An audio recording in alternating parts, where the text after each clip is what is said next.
Yeah, my name is Addie. I've been a dancer since I was 2 years old, pretty much as long as I can remember. I think myself, along with pretty much every dancer out there, was put into dance when I was 2 because I had a lot of energy and my mom didn't know what to do with me. But yeah, I started at like a little mommy and me type studio in Texas. Kind of bounced around studios for a bit when I was all throughout my life, really. I've had a lot of like competition dance background, but also a lot of classical ballet. I did like convention dance for a while, which is kind of a little bit of everything. Like you do pretty much every style in convention dance. So you're not specifically a ballet dancer or a contemporary dancer or a tap dancer. It's just a little bit of everything, which was probably my favorite like training style because I do really like most styles of dance. So it was nice to get a little bit of everything. But I just moved to California, to the San Francisco area, to train at Dance Center in their training program, which is honestly, I had no. It's crazy for me to even think about how I got here. I never would have thought that I would be moving away from home, like at my age too, to like be preparing for a professional career. But yeah, I mean, the program's only been going for like a month, like this year, so it's still pretty new. I'm still getting used to everything, but honestly, it's amazing. I mean, it's nothing like any training program I've ever done before. I've only ever had like, convention dance, which was like a little bit of everything, but it's still like very much like contemporary dance is its own world. And I also did classical ballet, which is very much its own world. But it's a very unique training style. It's called like a rep style company. So we get to learn a lot of like choreography that's from the company, which is really unique. And it's really cool that we get to learn this choreography from like these amazing choreographers. Yeah, I mean, this is my first time living like away from home too. So yeah, I'm learning how to like live in a city, learning how to do things on my own. I have like, this amazing program. I have amazing roommates and everything. So honestly, I mean, it's going pretty well. The dance world itself, though, kind of just to elaborate on the stuff that's like less current for me personally. It's obviously I love dance. I love what I do. I wouldn't be moving away from home if I didn't. But it's not. I feel like a lot of people consider like the arts to be more of a hobby than a career. A lot of people wouldn't think that you can have a job being a dancer, but it's a lot more challenging than most people would think because it is such like a niche kind of career, I guess. It's not like, you'll hear a lot of people say like, oh, well, like you're a dancer now, but when are you going to get a real job? Like, and they're, I guess, thinking of like, an office job. But really, if you think about it, like, there are so many kinds of office jobs and like that sort of like job just in the working world. But when it comes to the arts, like it's so limited and it's just, I don't know, it's like it's tough to put like that into words. That's okay. I have a question for you. Mm-hmm.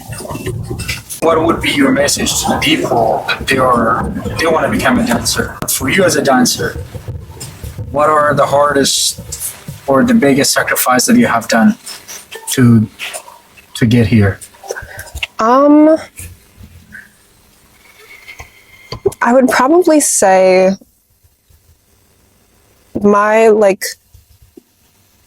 in order to be a professional dancer, like in my experience, like I'm not to like the professional like level yet. I don't have like a contract with the company.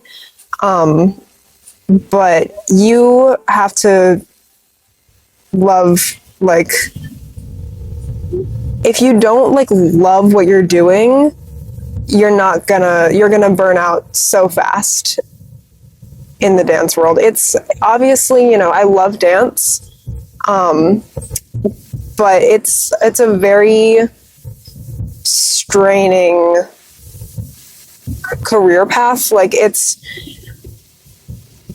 for me, like, I had to, like, you know, I sacrificed, like, you know, most dancers will have to sacrifice their whole like childhood, like every second. Like, you know, most people, they go to school, they're immediately at dance for their classes, like their training plus rehearsals for whatever style of dance they're doing. So it is like a really big commitment that you have to start young.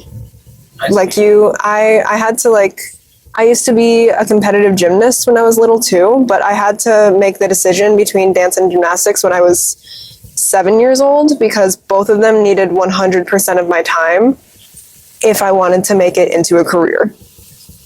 So it's like, if you're not 100% committed to making it into a career and not just like a hobby, it's probably not going to work out. Like, you have to really love what you're doing. Yeah, and probably a close second is, especially in classical ballet, a lot of it is like, a lot of people, I don't think I've ever met a single dancer who doesn't have like major body image issues, because we're put in a classroom in front of floor to ceiling mirrors for hours every single day. And we're like, you know, we're in our leotard and tights. So we're wearing these skin tight clothes, standing in front of mirrors, staring at ourselves for hours every single day with our teacher, whose job is literally to sit there and tell us exactly what we're doing right, what we're doing wrong.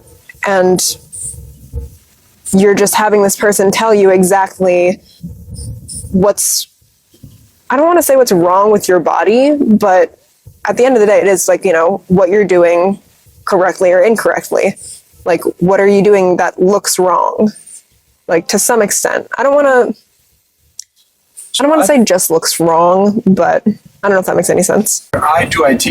I went to school for a very long time, and then to get a job, it was really hard. Like, you know, so many people refuse me, like, oh, you don't have experience, oh, like this, like that. There are so many reasons they're going to give you just not to hire you, right? But, like, for a dancer, what kind of challenges do you see in your life?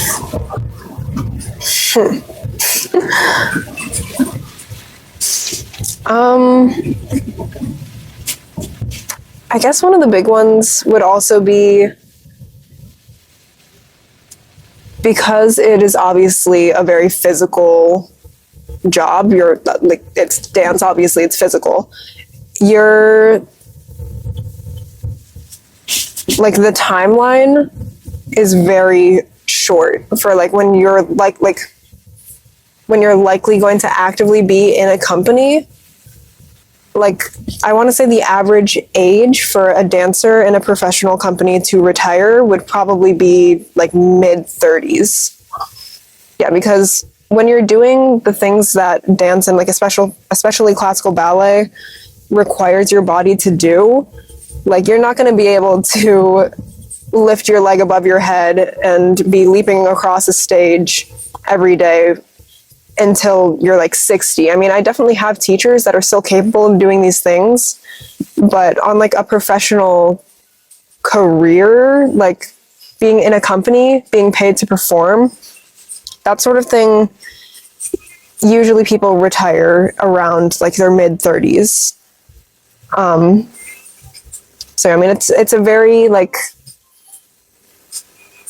I don't know, I guess it's challenging, because also a lot of companies will want you, especially in more contemporary companies, they'll want to have like you to have a BFA in dance before joining a company. So by then you're already 22, and then you only have so much time before your body starts deteriorating. I see. Well, thank you so much. I really appreciate you for sharing your story. Yeah.